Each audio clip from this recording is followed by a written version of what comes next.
He arrived in the rain, which suited the occasion.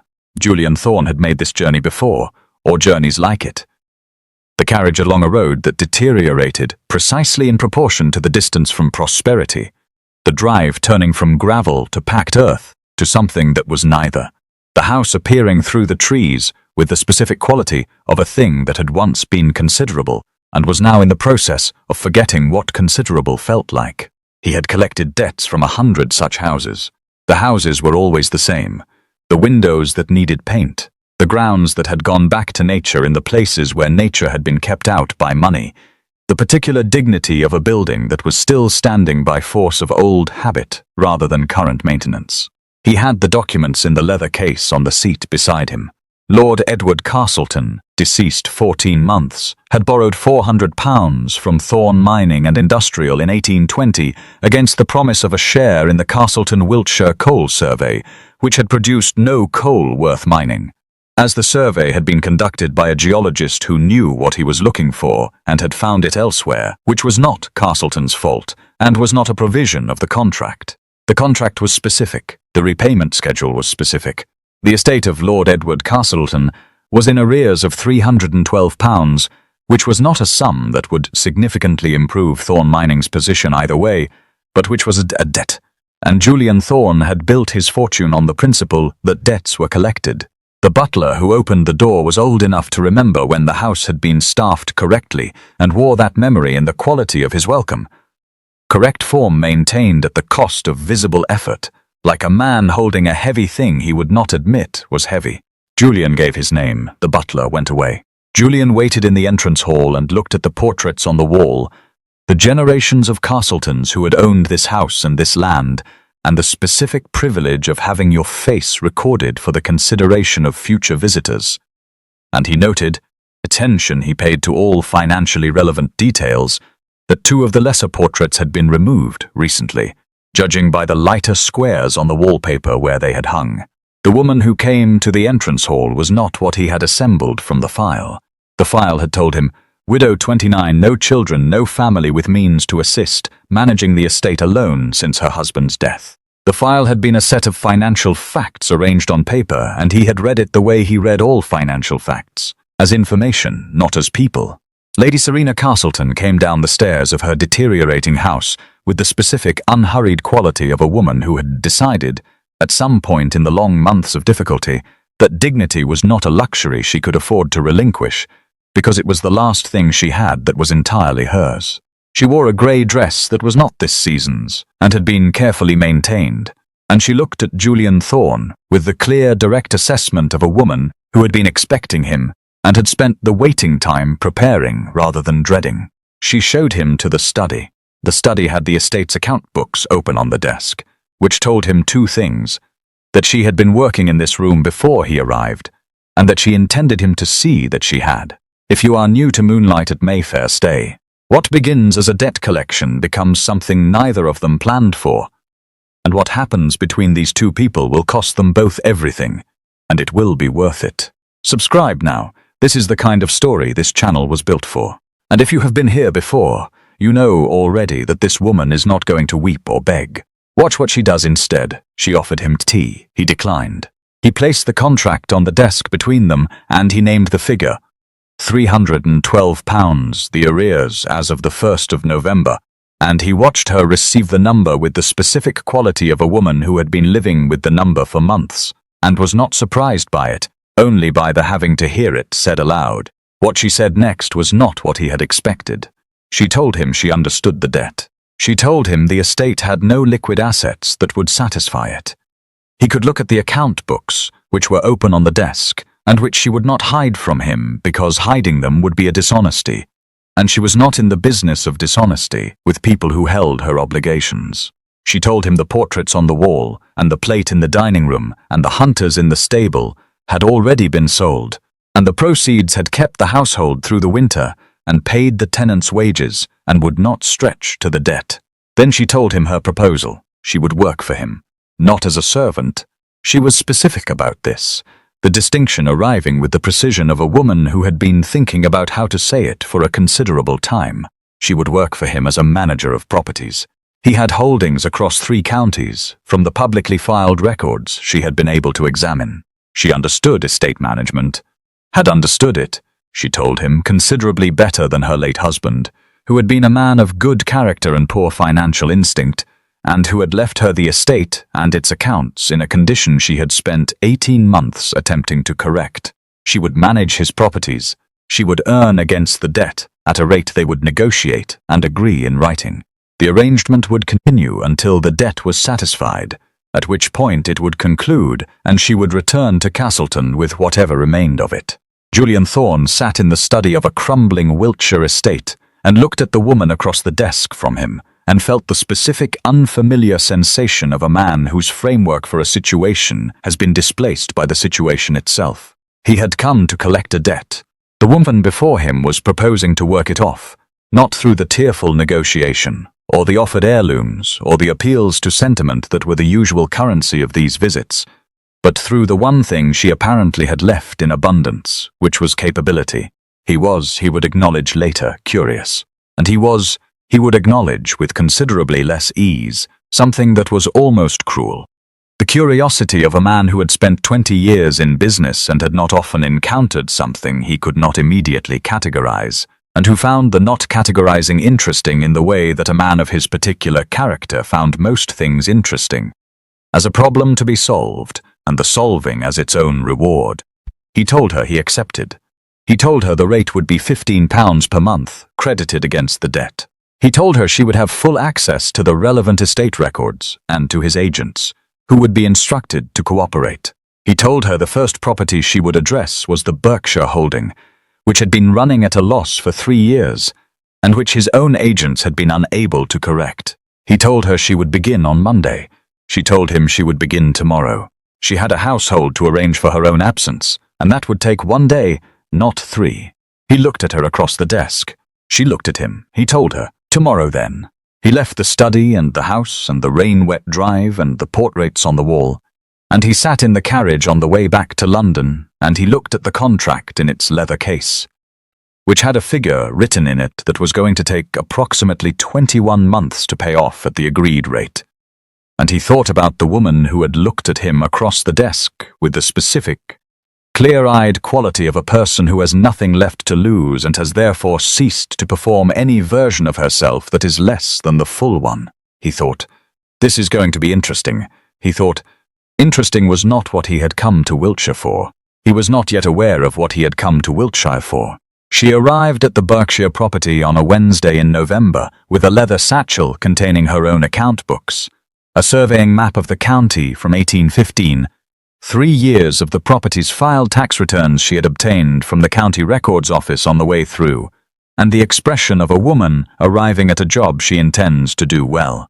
His agent, a man named Potts, who had been managing the Berkshire holding for 3 of its 3 losing years, received her with the specific veiled hostility of a man who has been told that a woman will be reviewing his work.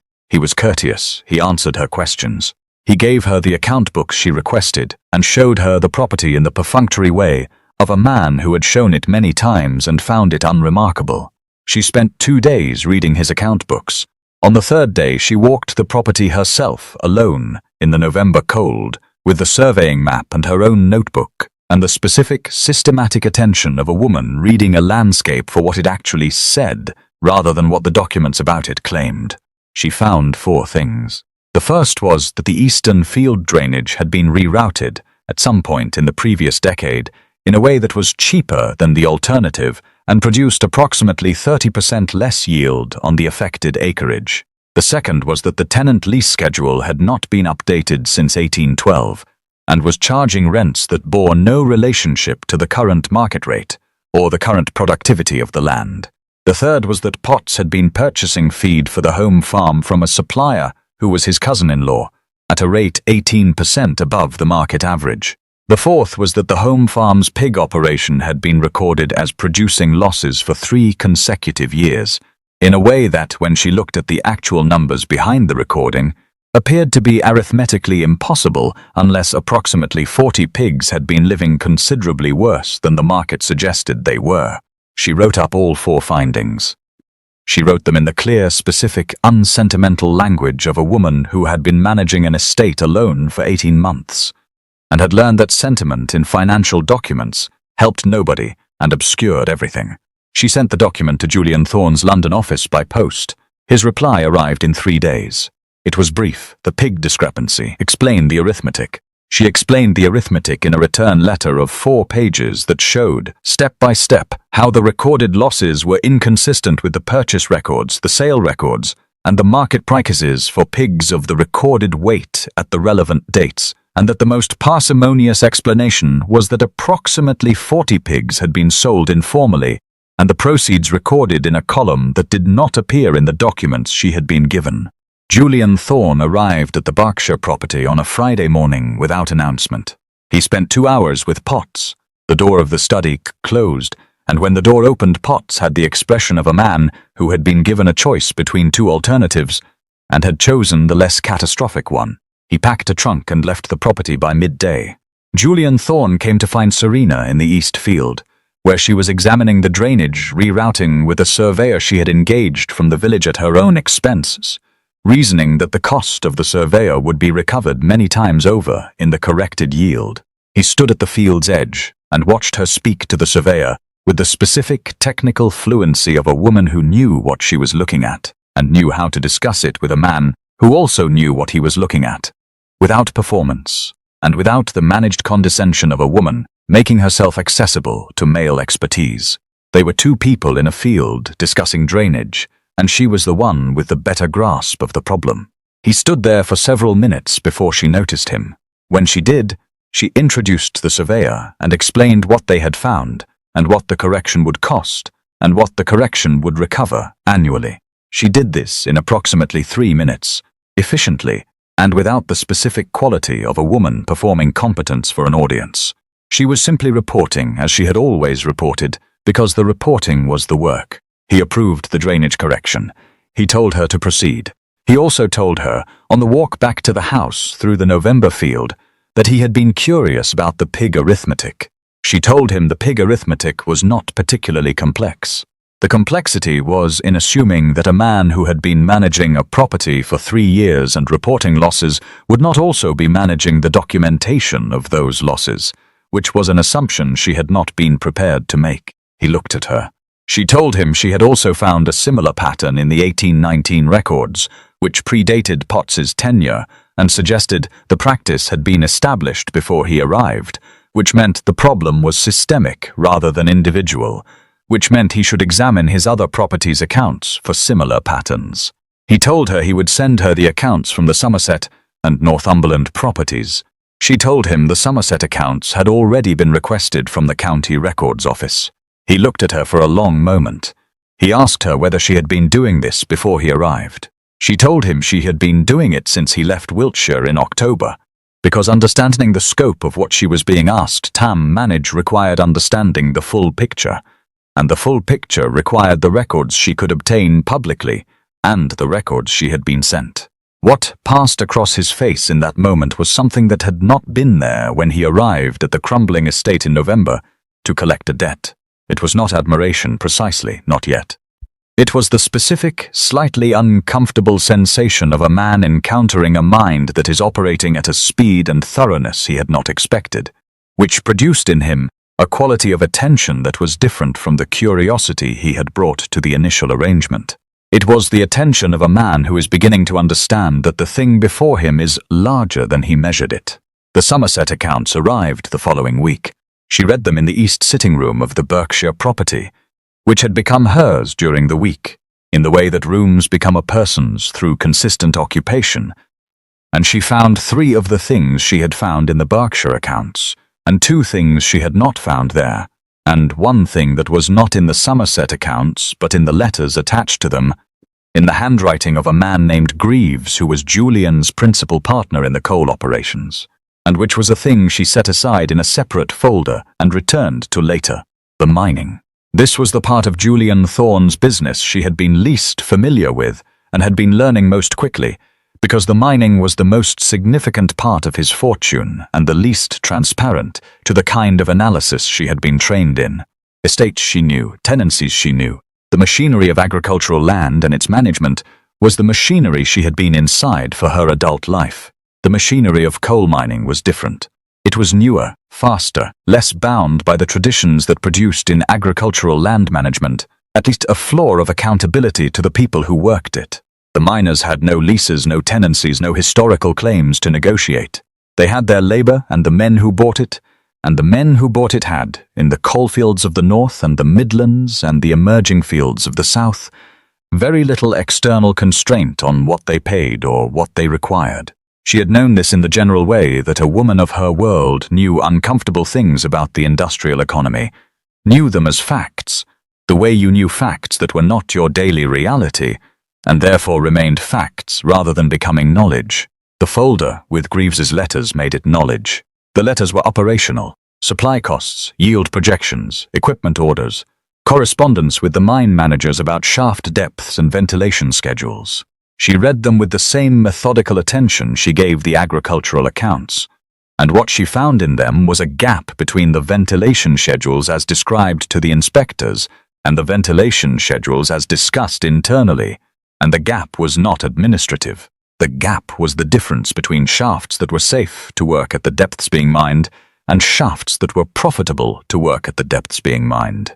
She set the folder aside. She looked at the wall for a long time. She picked up the folder again, and she read it from the beginning.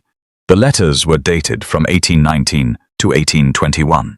Her husband had entered into the Castleton mining venture with Thorn Mining and Industrial in the spring of 1820.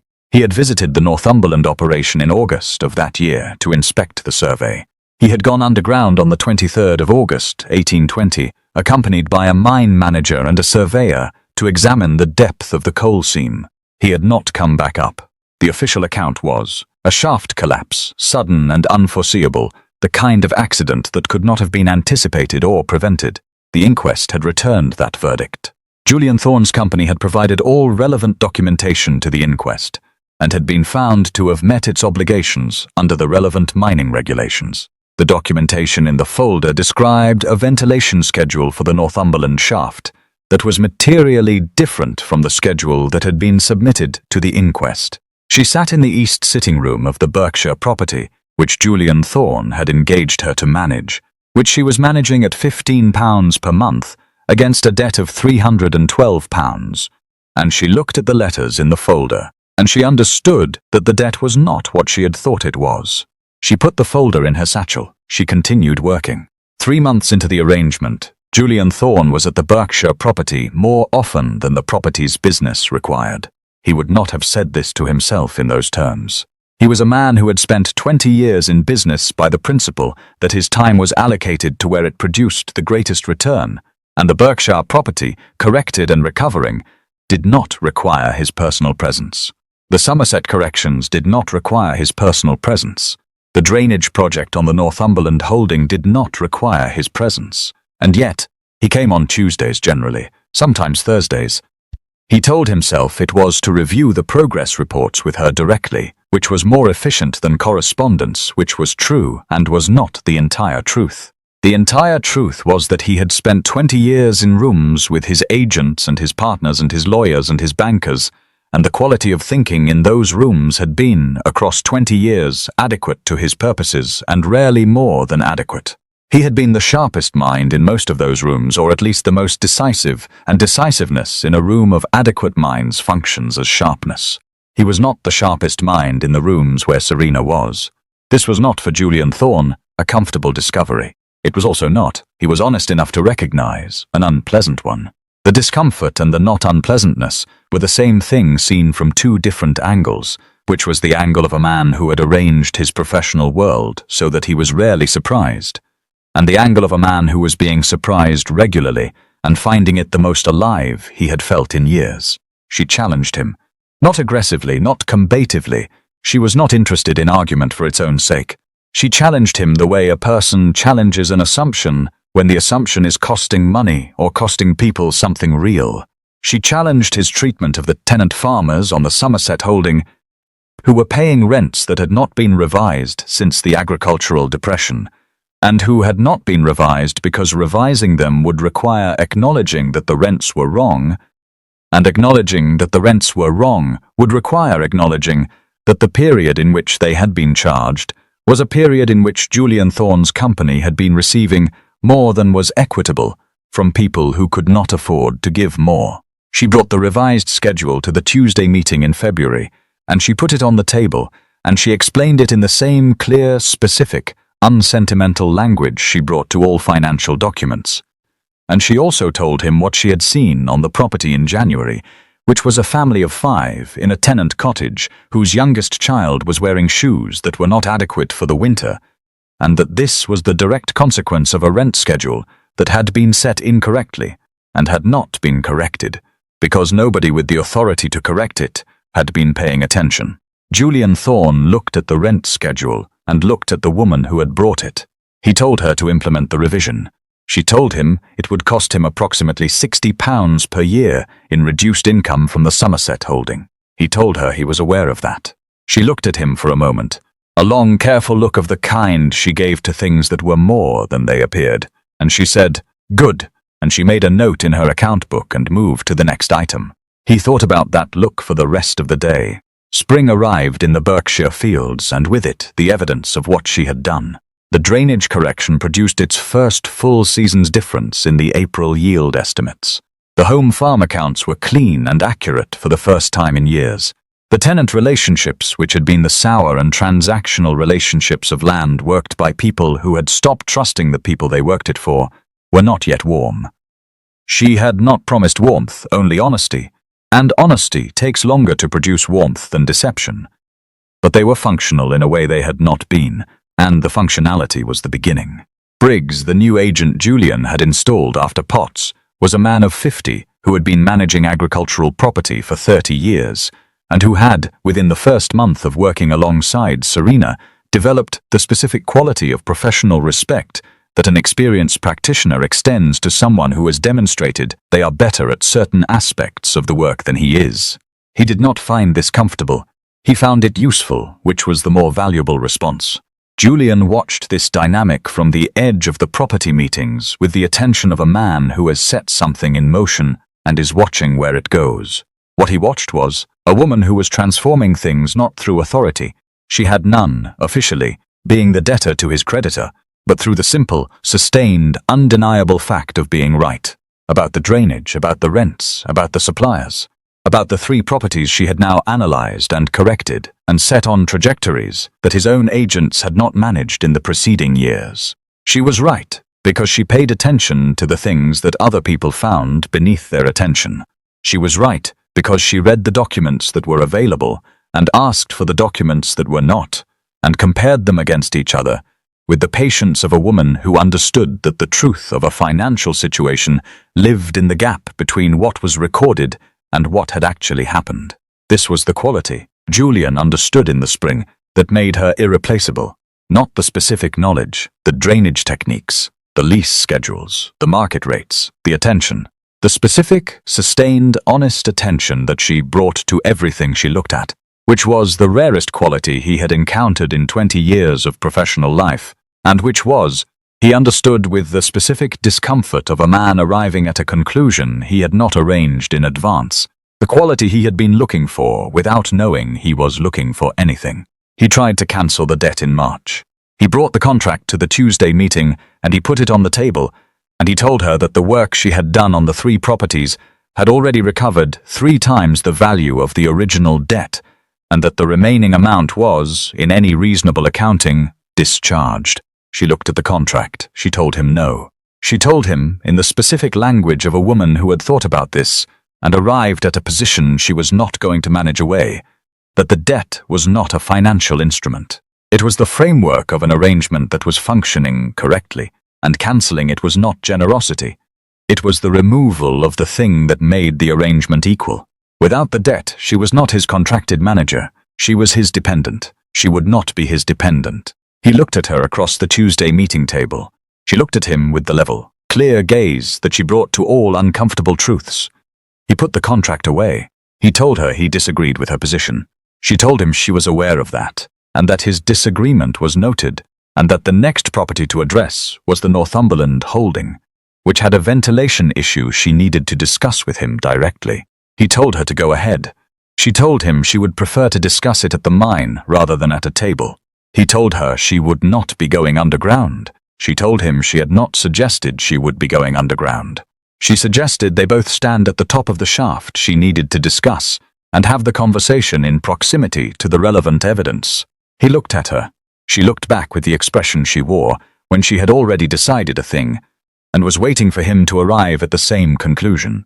They stood at the head of Shaft 4 of the Northumberland operation on a morning in April, and she showed him the ventilation schedule, not the schedule that had been submitted to the mine inspector, which she had obtained from the inspector's office.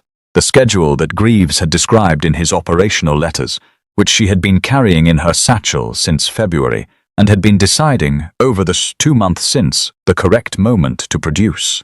The April morning was cold and grey, and the mine noise was around them. The creak of the winding gear, the distant sound of men working, the specific smell of coal dust and wet stone that was the smell of the thing Julian Thorne's fortune had been built on, and she laid the two documents side by side on the flat surface of the winding house railing, and she stood beside him and let him read them. She watched him understand what he was reading. It was not a quick understanding. He was a man who had been inside this industry for 15 years, and who knew the language of the documents and knew what the gap between the two ventilation schedules meant.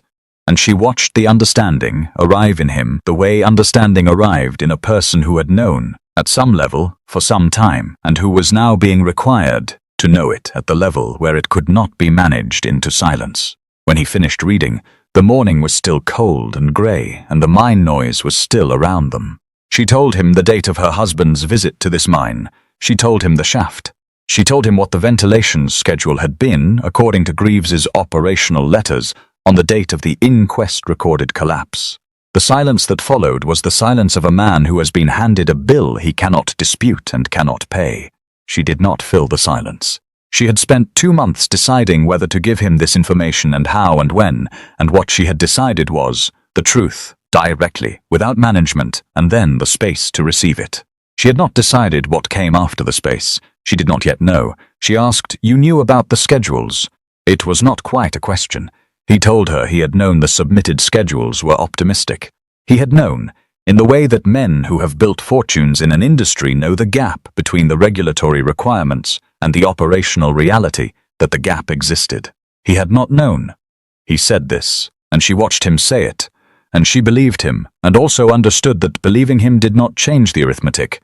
He had not known that the gap had contributed to a specific death on a specific date in August of 1820. He had known it could. He had accepted the risk on behalf of the people who worked in his shafts, without their knowledge or consent. And a man named Lord Edward Castleton had gone underground on the 23rd of August to look at a coal seam, and the shaft had collapsed, and the inquest had called it an unforeseeable accident, and it was not unforeseeable. She looked at Julian Thorne at the head of Shaft 4 in the grey April morning. "The debt I came to Wiltshire to collect," she told him, "was £312.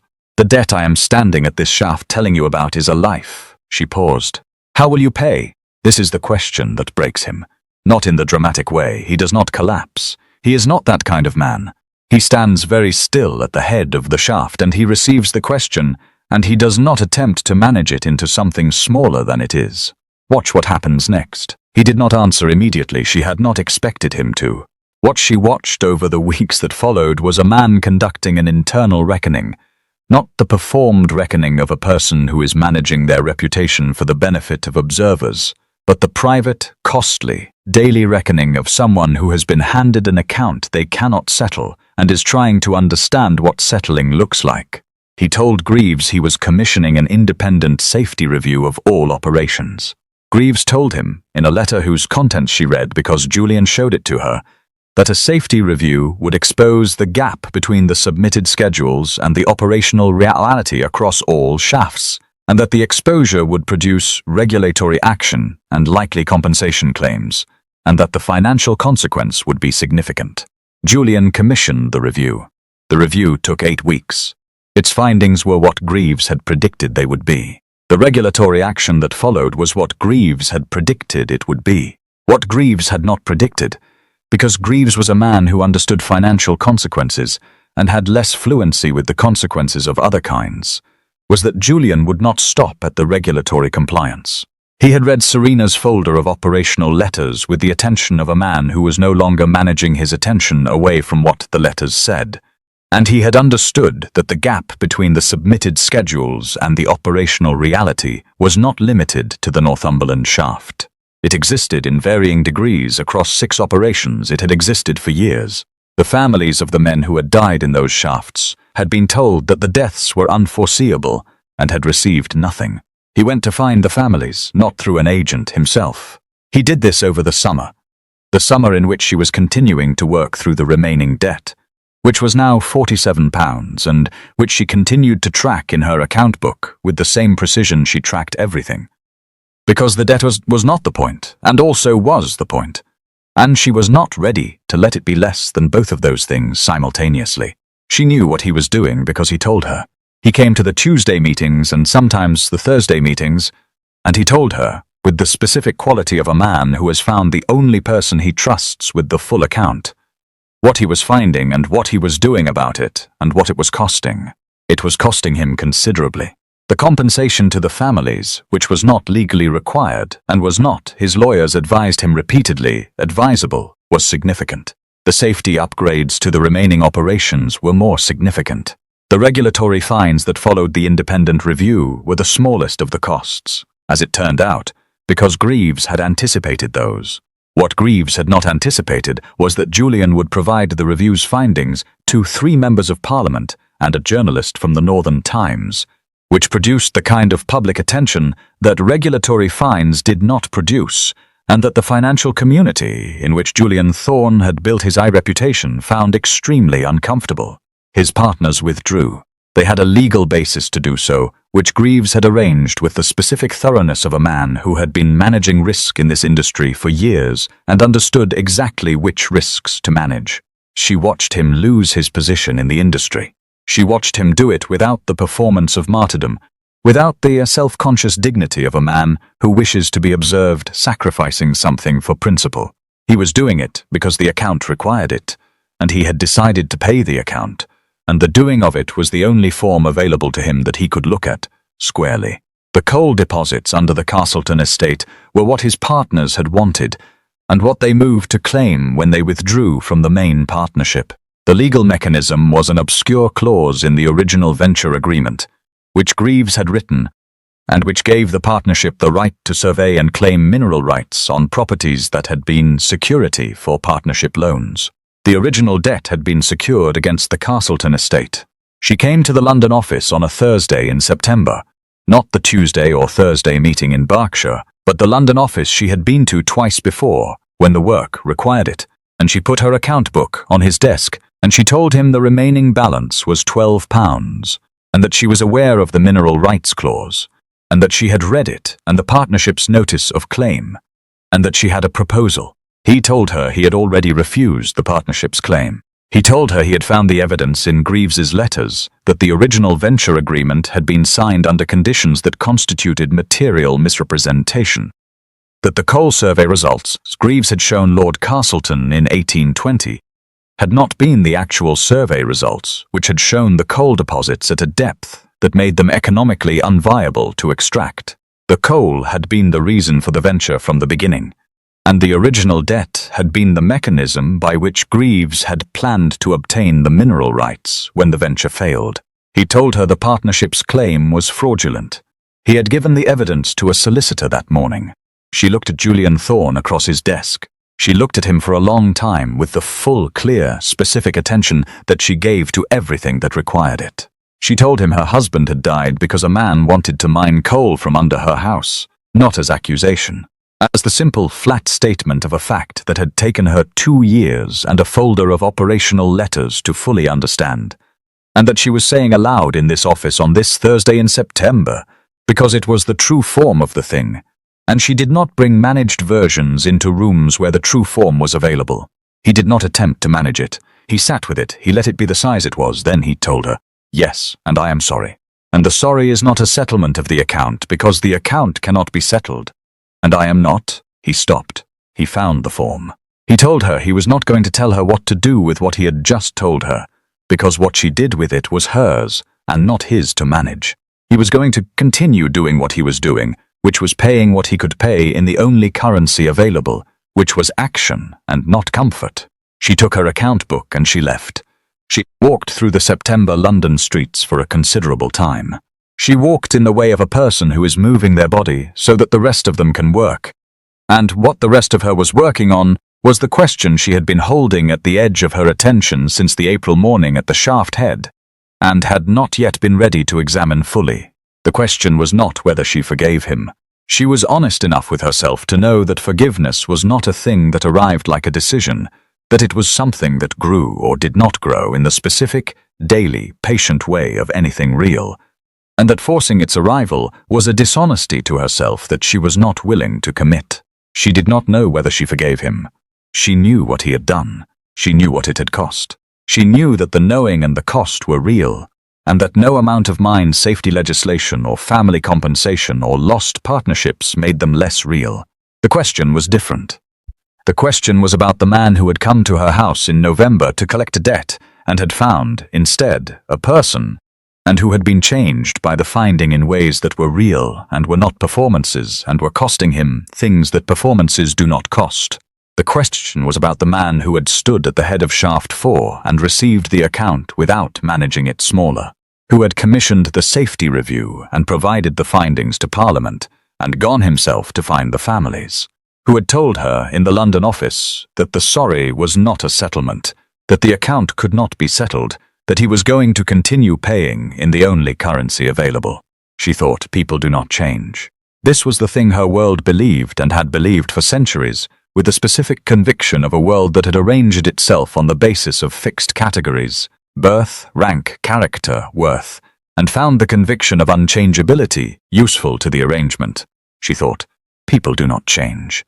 And she had watched Julian Thorne change, and she did not know what to do with the watching. She went back to Wiltshire. She went back to the estate that was hers, which had its crumbling windows and its sold portraits and its account books, that were now in considerably better order than they had been 2 years ago, because she had spent 18 months learning estate management in the service of a debt, and had brought that learning home. She sat in the study with the account books, and she looked at the £12 in the ledger, and she thought about what £12 meant. It meant nearly done. It meant 1 more month, perhaps 2, and the debt was satisfied and the arrangement was concluded, and she was free in the specific, bare sense of a woman who has earned her freedom and has it. She had wanted this. She had wanted it since the first morning when she put the proposal on the desk.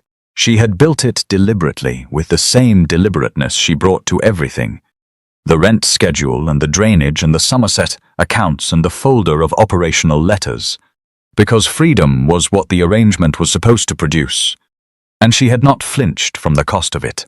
She looked at the ledger, £12. She thought about the man who was paying 12 separate families in the north of England for the loss of 12 separate lives, and had the specific private quality of a man doing it because it was the correct thing, and not because anyone was watching. She thought, I have been watching. She thought, I have been watching for 2 years, and what I have watched is a man who came to collect a debt and found something that changed him. And the changing is real, and I am going to have to decide what I do with the real thing. He came to Castleton in November, 1 year to the month since he had arrived in the rain with the leather case and the contract. The drive was the same deteriorating road. The house was the same house with the same windows that needed paint.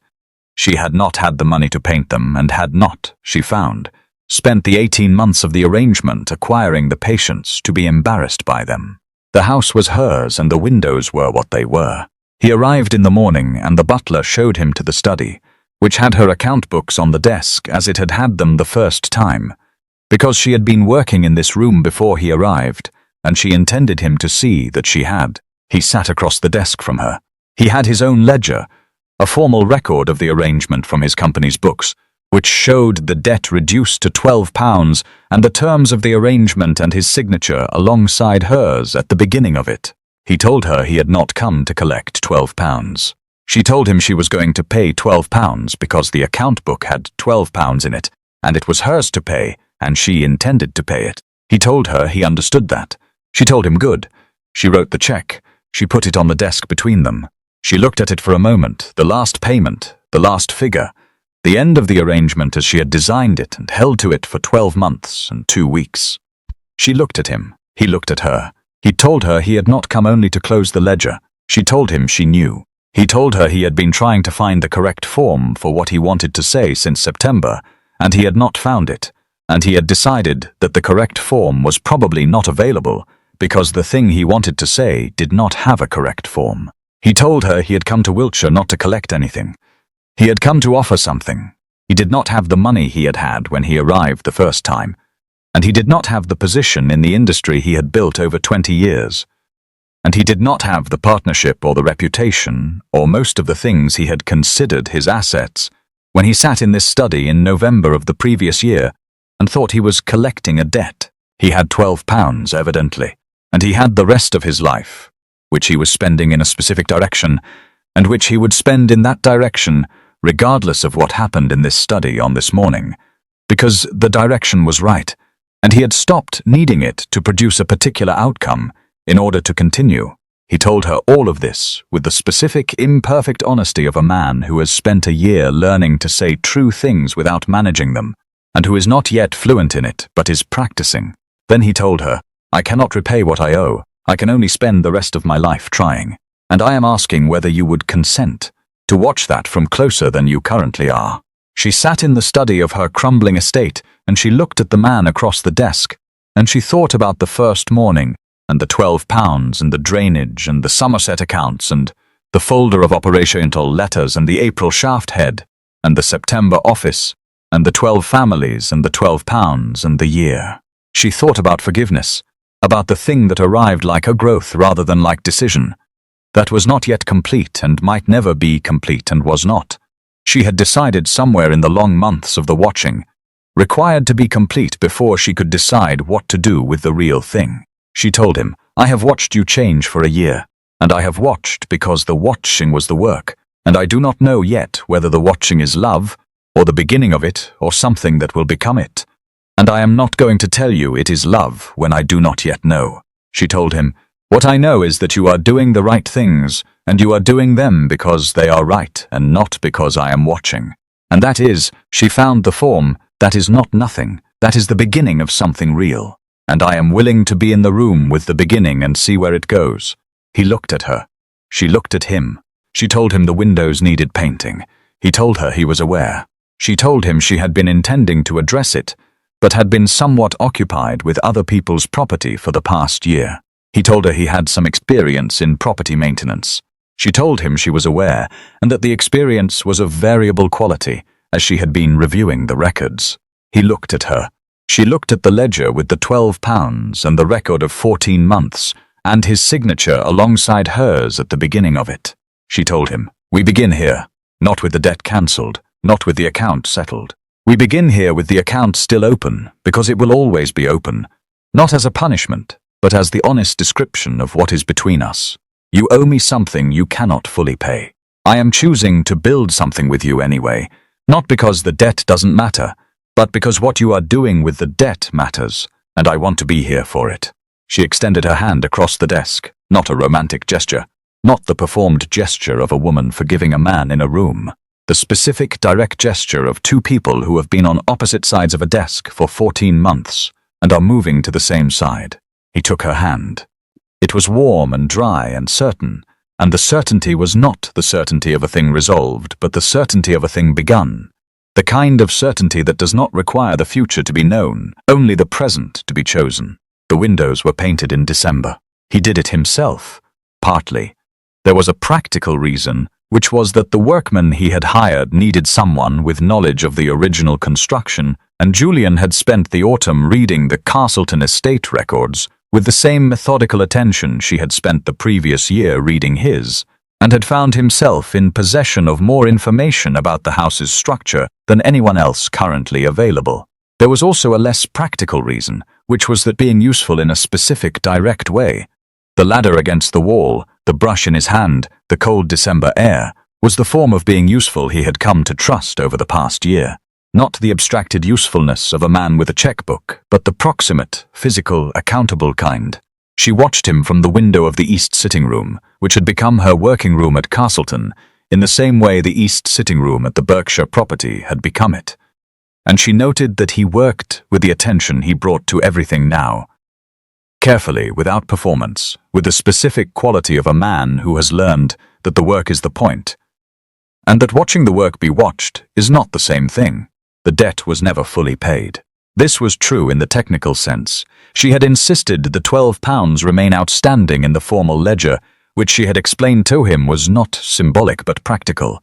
The outstanding balance was the honest record of the arrangement, and she would not falsify financial records, even for the comfort of a clean account. He had accepted this with the expression of a man who had come to expect this from her and had stopped being surprised by it. It was true in the other sense as well.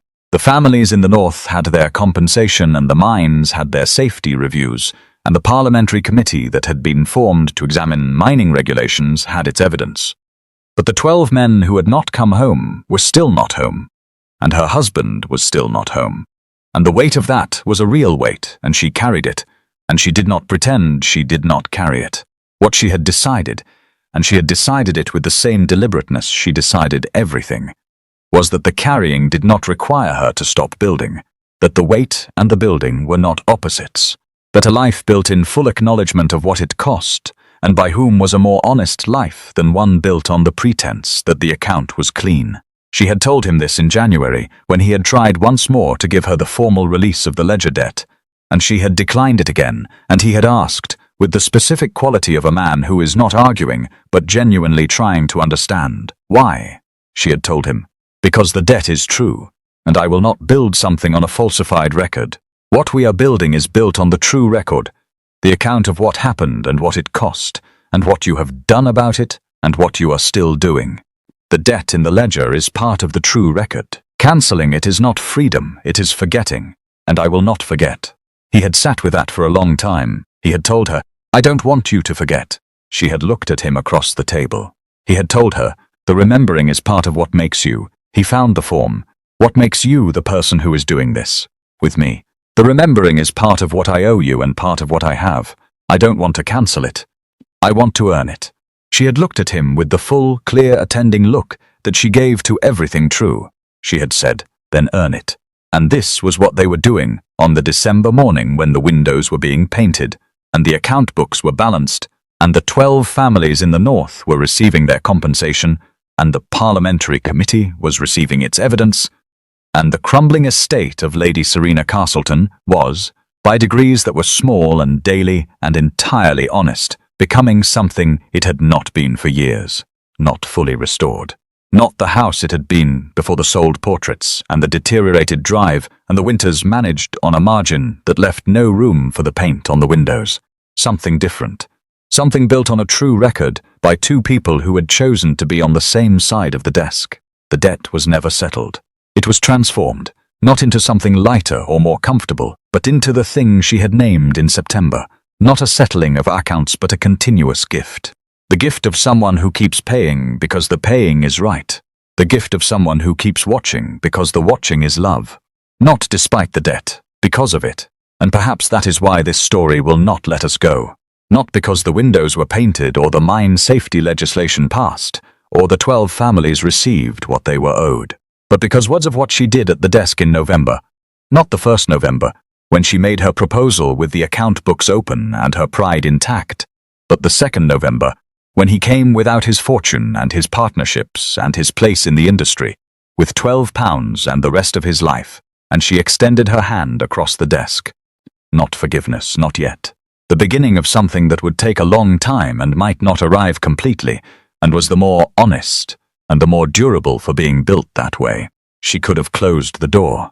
She could have taken the £12 and closed the ledger and sent him back to London and built her life from what remained, which was an estate in better order than it had been, and a knowledge of property management that was worth considerably more than £312.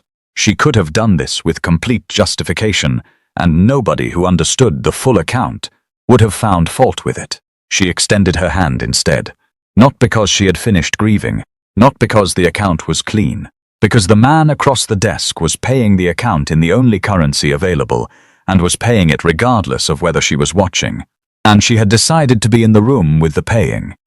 Not as witness, not as the recipient of a performed redemption, but as the person who understood the full account and was choosing, in full knowledge of it, to build something alongside it. Some debts are never settled.